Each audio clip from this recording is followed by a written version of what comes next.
maka berkata lagi Rasulullah sallallahu alaihi wasallam, innallaha sesungguhnya Allah Ta'ala itu qad abdalakum telah mengganti untuk kalian bihima dengan kedua hari tersebut, maksudnya 2 hari raya sebelumnya yang dimiliki oleh orang-orang Madinah, khairon dengan yang lebih baik minhuma dari kedua hari raya kamu itu, yaitu yaumul adha hari raya Idul Adha wa yaumul fitri dan hari raya Idul Fitri. Nah, jadi ini menegaskan kepada kita juga nih buat pelajaran ya.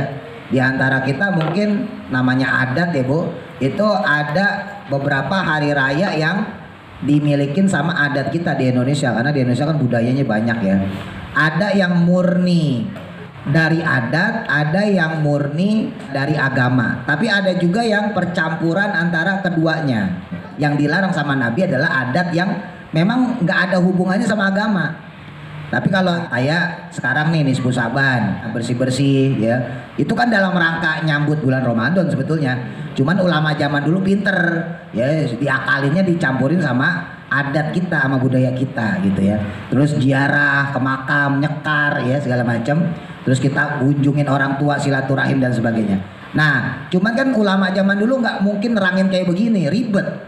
Ya orang kampung juga nggak ngerti dia apaan maksudnya diceramahin kayak gini kan. Ya kayak ibu-ibu lah, saya ceramahin gini belum tentu ngerti. Paling ngangguk-ngangguk dong, iya. Maksudnya apa? Pokoknya ngangguk-ngangguk. Ibaratnya gitu. Nah makanya sama ulama-ulama zaman dulu itu langsung praktek aja udah. Jadi zaman dulu itu gak kebanyakan teori, ya gak kebanyakan ngomong. Ya langsung udah praktek, dipraktekin sama ulama, bersih-bersihin kampung, bersihin rumah, bersihin makam ya kan, cabut-cabutin rumput-rumput dan sebagainya.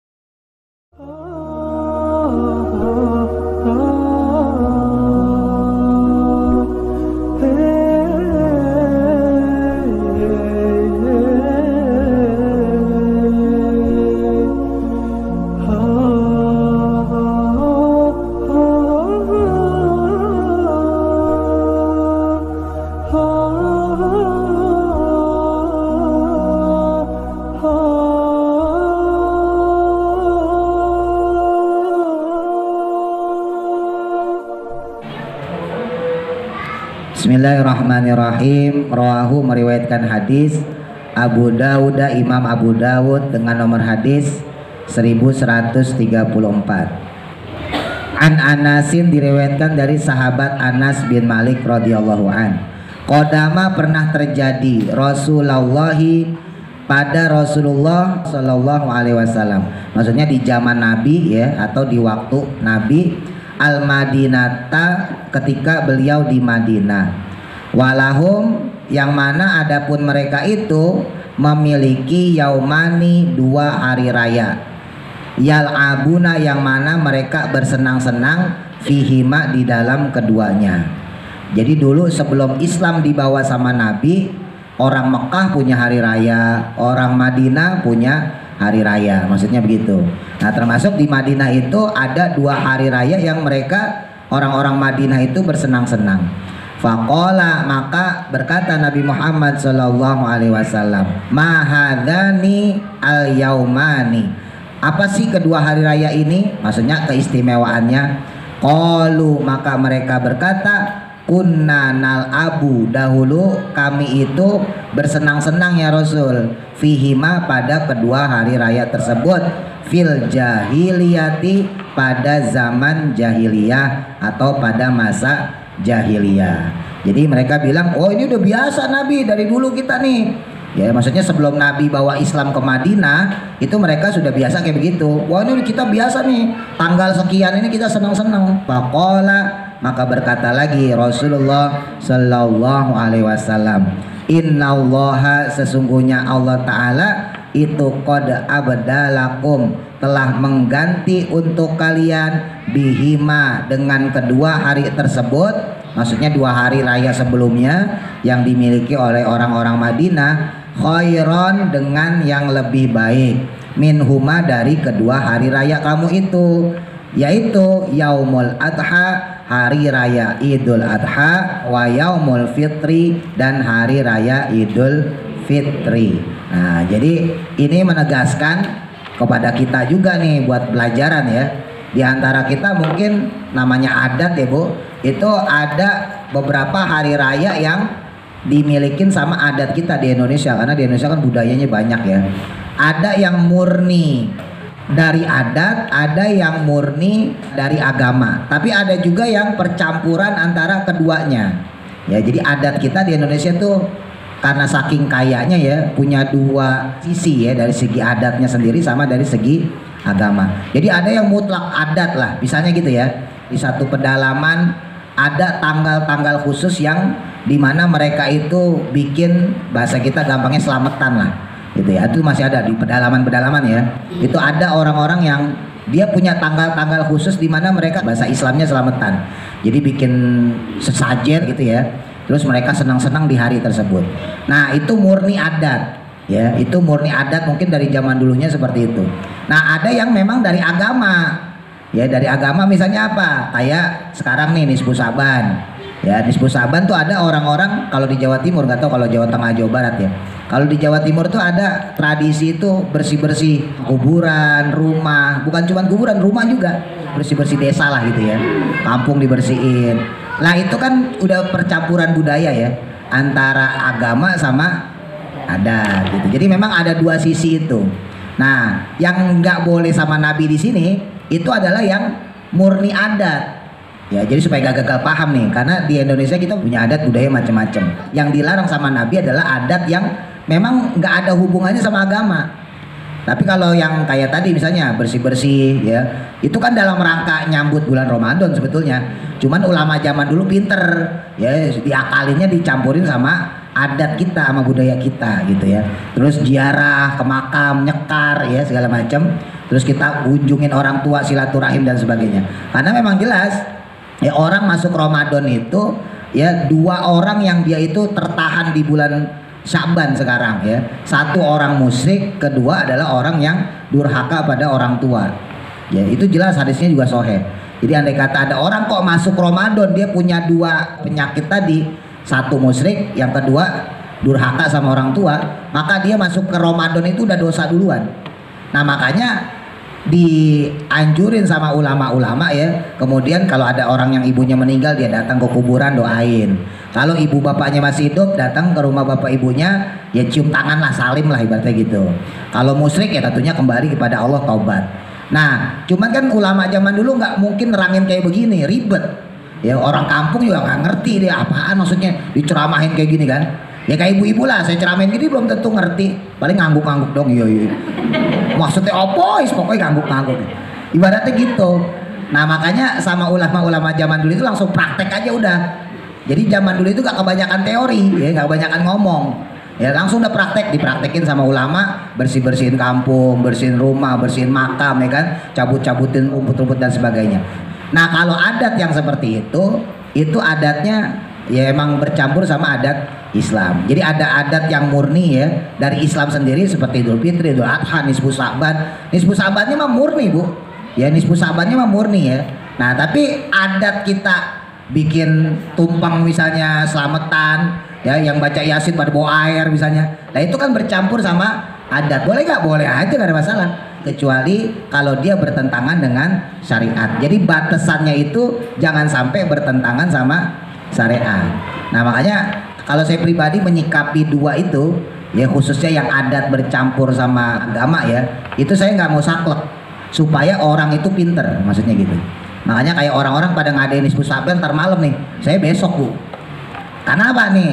Jadi saya mencoba melawan arus lah gitu. Karena itu bukan murni dari agama, sudah bercampur sama adat. Yang agamanya itu bacain doa itu, baca doa Nisfu Saban, baca Yasin, itu yang agamanya ya. Tapi yang kita kumpul ini bareng-bareng ya, terus mungkin ada yang sedekah macam-macam ya, itu berarti sudah bercampur sama adat. Nah orang itu kadang nggak bisa misahin. Nah kan ada tiga sisi nih, ada yang murni adat, ada yang murni agama, ada yang percampuran antara agama sama adat.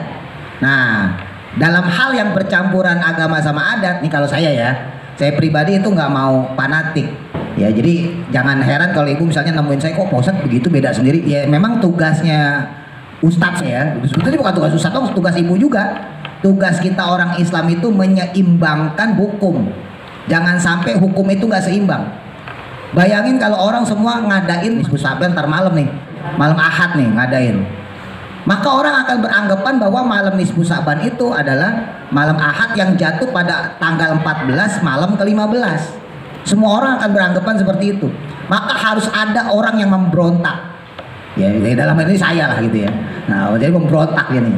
Bahwa yang namanya pertengahan bulan itu bukan 15. Ingat, dalam Islam pertengahan bulan itu 3, 13, 14, 15 yang disebut Ayyamul Bid. Ya, hari-hari putih. Ya enggak? Tapi banyak gak gitu yang ngelaksanain malam 13 atau 13 malam 14? Kan jarang. Orang lebih nyarinya malam 15. Lah kan kalau yang NU malam 15, kalau yang Muhammadiyah kan puasanya duluan. Berarti harusnya kemarin ya, malam Sabtu gitu. Nah makanya nggak bisa dihitung kayak gitu. Lah itu udah adat campur sama agama, makanya nggak bisa dipersatukan. Pasti setiap orang punya budaya yang berbeda. Nah saya khawatir kalau orang saklek ya, fanatik, akhirnya di otaknya kerekam ya, otaknya kedoktrin bahwa wajib melaksanakan pada malam 15. Akhirnya kalau ada orang yang ngelakuin selain malam 15 disalahin. Nah itu yang saya nggak mau.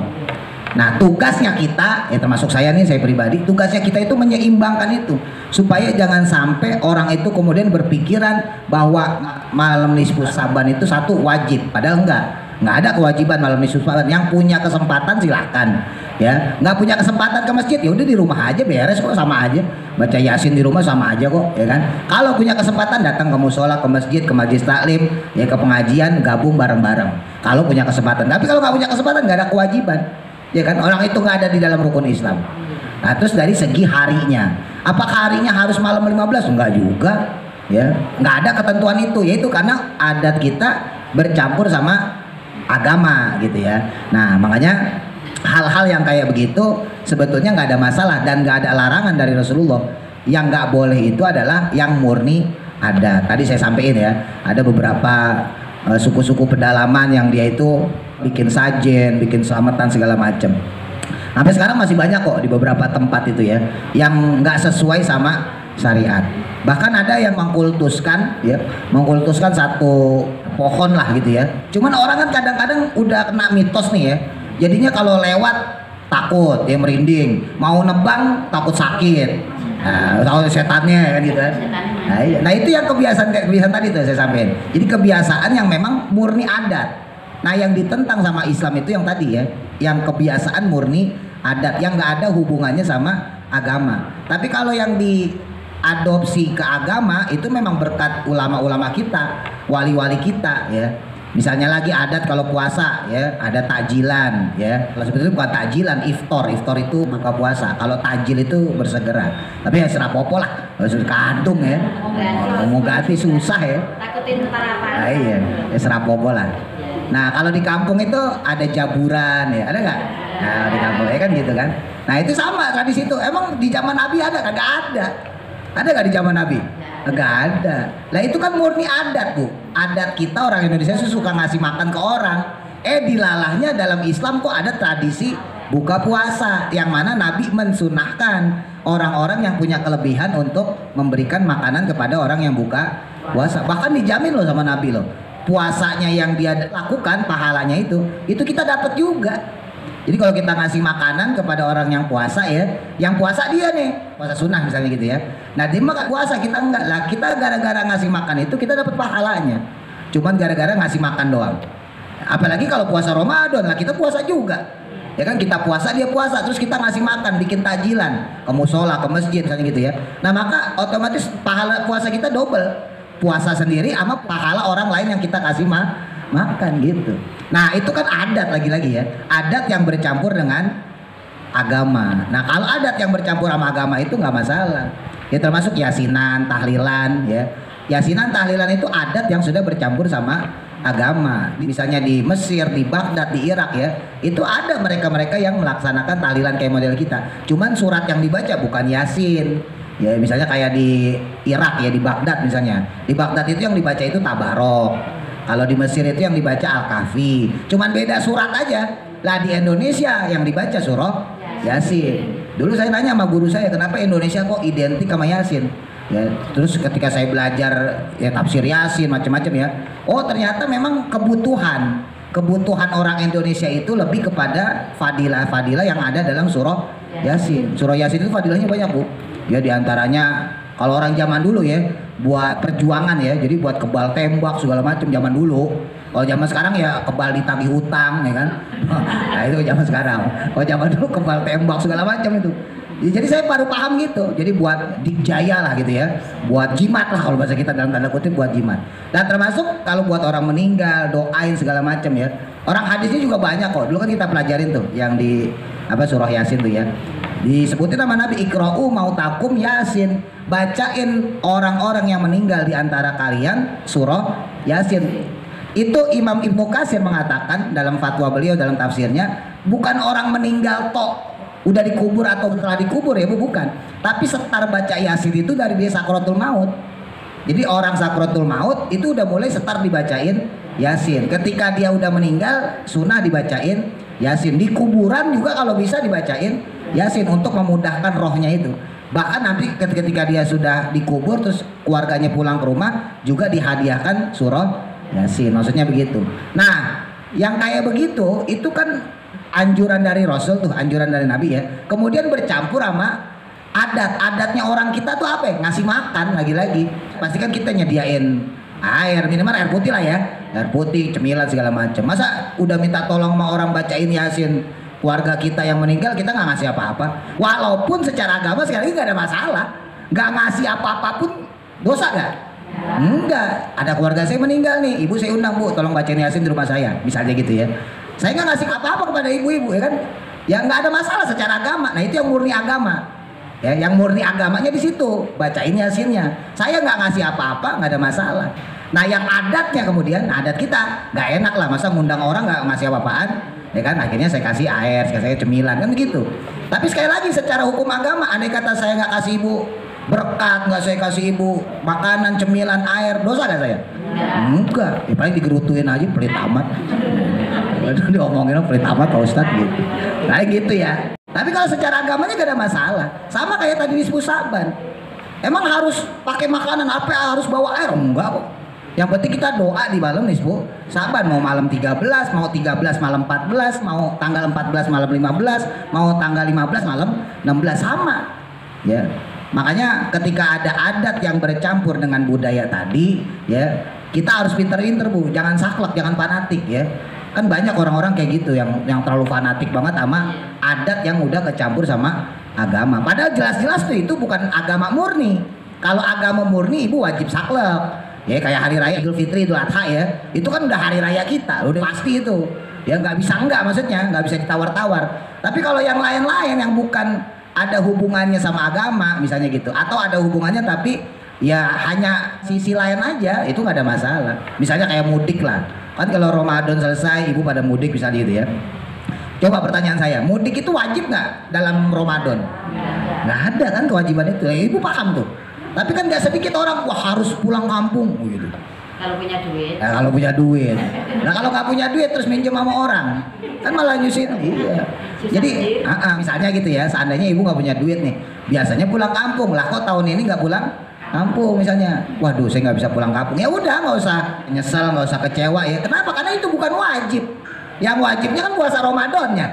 Ya enggak? Hari raya Idul Fitrinya kita rayain, Ramadannya kita puasa pol. Kalau punya utang buru-buru bayar utang. Selesai udah. Pulang kampung lah itu tambahan campuran adat. Lah kalau punya duit pulang deh. Kalau nggak punya duit ya udah, untuk sementara jangan pulang dulu, ngapain maksain. Ya kan? Kan ada orang nggak sedikit saking pengen pulangnya ya minjem duit sama orang, minjem duit sama tetangga gitu. Kasihan maksudnya. Jadi adat sama budaya tadi ya, sekali lagi dia diperbolehkan kalau tidak bertentangan sama syariat. Kalau bertentangan sama syariat nggak boleh, hukumnya haram.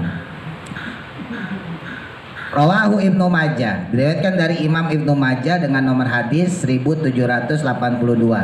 An Abi Umamah, dari sahabat Abu Umamah, anin Nabi, dari Nabi Muhammad sallallahu alaihi wasallam, qala, berkata beliau, man utawi sapane wong koma kang nguripake, koma itu berdiri tapi maksudnya menghidupkan, Barang siapa yang dia menghidupkan lailatayil iddaini, 2 malam hari raya, lillahi karena Allah Ta'ala, muhtasiban karena dia mengharap ridho, ya mengharap pahala dari Allah Subhanahu wa Ta'ala.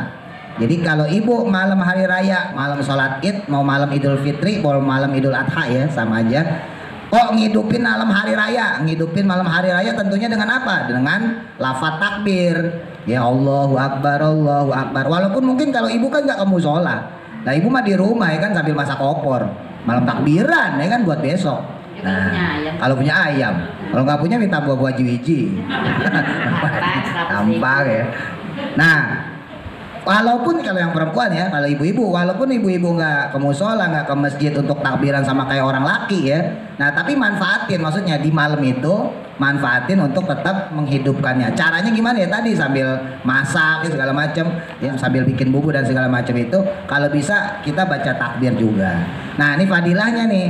Orang yang menghidupkan malam hari raya ya, lam yamut, maka tidaklah dia akan mati, qalbuhu hatinya, yauma tamutu, di mana hari banyaknya orang yang mati, al-qulubu hati-hatinya mereka, hati-hatinya manusia. Sekarang banyak orang yang hatinya dimatiin sama Allah. Nah, orang yang menghidupkan malam hari raya, maka hatinya dijaga, nggak dimatiin sama Allah. Apa tandanya? Ya, diantaranya sampai oleh Al-Imam Al-Faqih Abu Lais, araftumullaha, ada orang yang dia mengenal Allah. Ya, kita mengaku mengenal Allah, walam tu'tuhu haqqahu, tapi kita nggak melakukan apa-apa yang menjadi hak Allah. Kita kenal Allah, maksudnya Allah sebagai Tuhan ya. Kita perlu sholat, kita perlu zakat, ya, puasa dan seterusnya. Nah, tapi kita nggak pernah melakukan itu. Atau kalau melakukan males, masih kalah sama dunia. Sholat kita masih kalah sama keperluan dunia. Ya, ngaji kita masih kalah sama kesibukan dunia. Nah itu kalau didiemin bu, bahaya itu.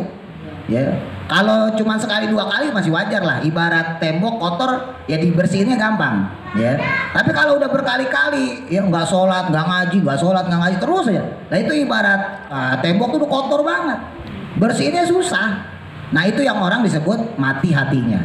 Nah di zaman sekarang, ya udah banyak orang yang kebanyakan mati hatinya. Nah orang yang kebanyakan mati hatinya itu kan tentu dia nggak ingat Allah. Padahal jelas ya, ketika orang itu mengingat Allah, wajilat qulubuhum, maka bergetar hatinya. Kalau orang tuh senang sama Allah, cinta sama Allah bu, itu disebut nama Allah aja bergetar di hatinya. Ya, baru nyebut Allah doang, ibu zikiran segala macam, apalagi takbiran. Ya, itu orang dengar takbiran, kalau yang benar-benar senang sama Allah, cinta sama Allah, itu campur aduk bu dalam hati. Ya senang juga, ya sedih juga segala macam. Ya. Nah itu tanda-tanda bahwa hati kita kagak mati. Tapi kalau orang yang hati mati bodoh amat. Ya, orang pada takbiran yang ikut ayam bodoh amat loh. Yang penting besok perpokan misalnya. Nggak kagak pikirin dia. Ya, bukan masalah itu ikut ayam bukan, tapi hatinya ngerentek gak gitu. Kalau hatinya ngerentek ya, walaupun sambil ngikut ayam, walaupun sambil kerja, walaupun ibu-ibu di rumah sambil nyiapin buat besok, tapi hatinya tetap ngerentek. Ya, jadi langsung ke Allah gitu kan. Allahu Akbar, Allahu Akbar. Jadi tetap ada rasa terharu, rasa senang, rasa bangga karena telah menyelesaikan ibadah Ramadan ya. Kalau besoknya Idul Fitri, atau kalau yang mau korban udah bisa kumpulin duit buat bayar hewan kurban, besok kita motongkan kurban. Itu rasa bangganya ada. Nah, orang yang dalam keadaan seperti itu dengan kesibukan apapun, sekali lagi, mau dia lagi makan, mau dia lagi minum, mau dia lagi nyiapin buat besok, kalau tukang ojek mau dia sambil ngojek ya, tapi rasa dalam itu tetap ada dalam diri dia, maka orang tersebut hatinya tidak mati. Nah makanya tadi saya sampaikan, jaga ya, malam Idul Fitri, Idul Adha tuh ibu habis sholat isya misalnya gitu ya, kalau bisa jangan langsung ngerjain dapur, jangan. Ya setengah jam lah, ya setengah jam takbiran dulu sendiri aja di rumah. Kalau ada anak cucu ya takbiran di rumah sama anak sama cucu. Tapi kalau suami misalnya ke musola, anak ke musola misalnya, kalau takbiran kan pada keluar biasanya gitu. Yang kagak ke musola aja kadang-kadang ke musola. Sholat itu sama kayak gitu, yang kagak sholat aja ikut sholat biasanya. Makanya kebangetan ada orang sholat itu kagak sholat juga, parah ya. Nah itu ibu di rumah sendirian tuh, ya jaga benteng ya kan, nah, jaga markas ibu di rumah. Nah sempetin tuh sebelum ibu ngurusin dapur, ngangetin macem-macem kan, biasanya siap-siap ngangetin itu. Nah takbiran dulu, ya udah 2 kali 3 kali puteran ya, supaya mendapatkan kesunahan menghidupkan malam Idul Fitri, Idul Adha tadi gitu ya.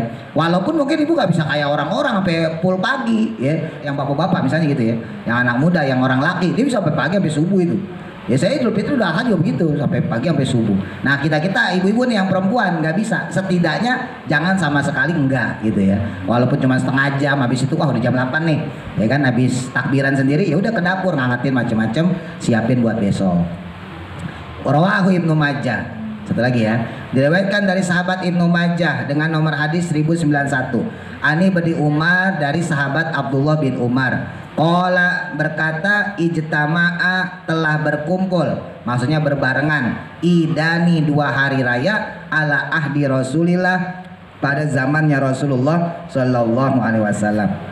Fasola maka beliau sholat id bin nasi dengan orang-orang atau kaum muslimin maksudnya. Sumakola kemudian beliau berkata, man adapun siapa orang sya'a yang dia mau, dia berkehendak, dia berkeinginan ayyati untuk tetap melaksanakan al-jumu'ata akan sholat Jumat, falyatiha maka lakukanlah sholat Jumat tadi.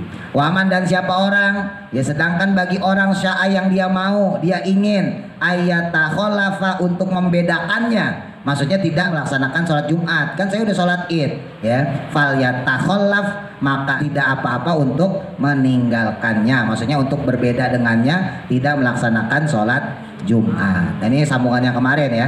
Jadi kalau ada 2 hari raya, memang secara hukum itu ada 2 pendapat. 2 hari raya maksudnya hari Jumat sama hari raya id ya Bu, mau Idul Fitri mau Idul Adha ya. Nah, hari raya kita kan ada 3 sebetulnya. Hari raya mingguan yaitu hari raya Jumat ya, hari raya tahunan ya itu tuh Idul Fitri sama Idul Adha. Tapi kalau dari segi urutan ya, dari segi urutan yang pertama itu adalah Idul Adha. Idul Adha, Idul Fitri, baru hari Jumat. Makanya kalau menurut madhab Hanafi sama Maliki, sholat id itu fardu kifayah bukan sunnah muakkad. Kalau di kita kan sunnah muakkad ya. Kalau di madhab Hanafi itu fardu kifayah. Jadi kalau ada satu kampung kok sama sekali nggak sholat id, dosa semua.